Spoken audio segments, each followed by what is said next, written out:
السلام علیکم۔ بسم اللہ الرحمن الرحیم۔ جس رات حضور صلی اللہ علیہ وسلم اکیلے ہی فلسطین پہنچے، دوستو ہمارے حضور پر زندگی میں اتنی زیادہ مصیبتیں آئی ہیں کہ اگر وہ دن پر ڈال دی جاتی تو وہ بھی رات ہو جاتا، اگر اتنی مصیبتیں آسمان پر ڈال دی جاتی تو وہ بھی برداشت نہ کر پاتا، اگر زمین پر اتنی مصیبتیں ڈال دی جاتی تو وہ بھی کانپ اٹھتی، لیکن اللہ تعالیٰ نے ہمارے حضور صلی اللہ علیہ وسلم کا دل اتنا زیادہ مضبوط بنایا تھا کہ آپ نے ان سبھی غموں کو برداشت کیا اور ایک پل کے لیے بھی اسلام کی دعوت کو نہ چھوڑا۔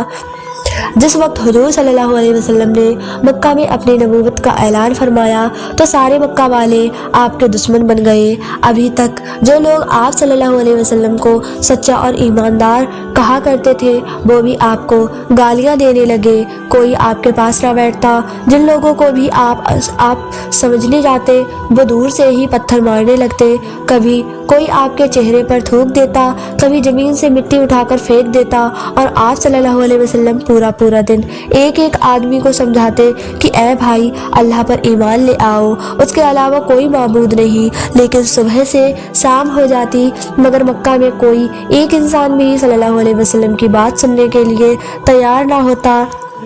حضور صلی اللہ علیہ وسلم کا بچپن سے نہ تو کوئی بھائی تھا اور نہ ہی بہن۔ آپ صلی اللہ علیہ وسلم اپنے والد کی اکلوتی اولاد تھے۔ والد کی وفات تو آپ صلی اللہ علیہ وسلم کی پیدائش سے پہلے ہی ہو گئی تھی، اور جب آپ صلی اللہ علیہ وسلم کی عمر 6 سال ہوئی تو امی بھی چھوڑ کر چلی گئی۔ 2 سال تک دادا ابو طالب نے آپ کو پالا، لیکن اس کے بعد ان کی بھی وفات ہو گئی، اور آخر میں آپ کے سب سے ہمدرد چچا ابو طالب نے آپ کے سر پر ہاتھ رکھا اور پھر ساری زندگی آپ کی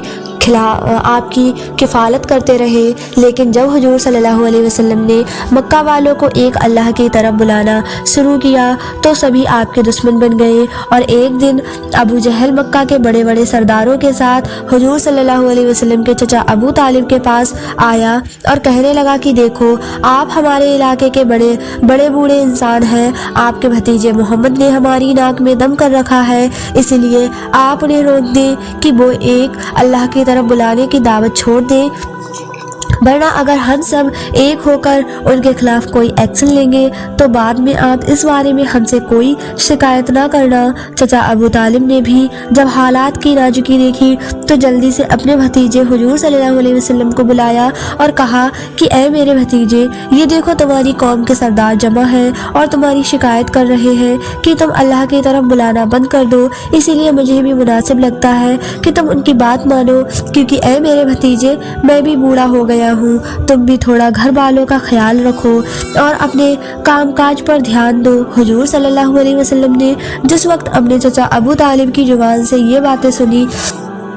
تو آنکھوں میں آنسو بھر آئے اور کہنے لگے کہ اے میرے چچا جان، اگر یہ دنیا والے میرے ایک ہاتھ میں سورج اور دوسرے ہاتھ میں چاند رکھ دے اور کہے کہ میں اللہ کی طرف بلانا چھوڑ دوں تو میں ایسا ہرگز نہیں کروں گا۔ اور اس کے بعد حضور صلی اللہ علیہ وسلم روتے ہوئے کمرے سے باہر نکل گئے تو یہ دیکھ چچا ابو طالب کا بھی دل پگھل گیا، اور بعد میں حضور صلی اللہ علیہ وسلم کو پاس بلا کر کہا کہ اے میرے بھتیجے، تم کو جو کرنا ہے کرتے رہو، میں مرتے دم تک تمہارا ساتھ نہیں چھوڑوں گا۔ لیکن اللہ کی قدرت کو تو کچھ اور ہی منظور تھا۔ اس واقعے کے کچھ ہی دنوں بعد اچانک حضور صلی اللہ علیہ وسلم کی سب سے ہمدرد بیوی حضرت خدیجہ کی وفات ہو گئی، اور اس کے کچھ ہی دنوں بعد اچانک چچا ابو طالب کی